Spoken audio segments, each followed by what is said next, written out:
اور اگر میاں وسیم اختر شیخ کے سیاسی رویے اور سابقہ کارکردگی کی بات کی جائے تو ان کے ایم این اے شپ کے دونوں ادوار میں ان کی سیاسی کارکردگی کو قابل ستائش یا تسلی بخش قرار نہیں دیا جا سکتا،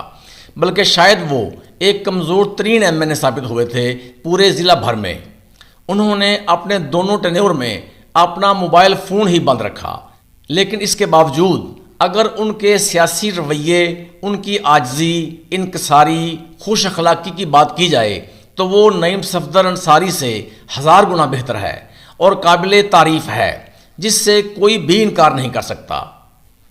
اس کے علاوہ حکومت میں ہوں یا اپوزیشن میں ہوں، وہ عوام کے درمیان موجود رہتے ہیں، کسی خوشی، غمی، شادی، فوتگی کو مس نہیں کرتے، لوگوں کو نظر آتے ہیں، لوگوں میں نظر آتے ہیں، عوام کی ہر تقریب، ہر دعوت میں بڑے ذوق شوق سے شریک ہوتے ہیں، جس کو عوام الناس بڑی عزت کی نگاہ سے دیکھتے ہیں۔ اور اس طرح نعیم صفدر انصاری کے روکھے رویے سے اکتائے ہوئے لوگ وسیم اختر شیخ کو ٹکٹ ملنے پر خوشی کا اظہار کر سکتے ہیں۔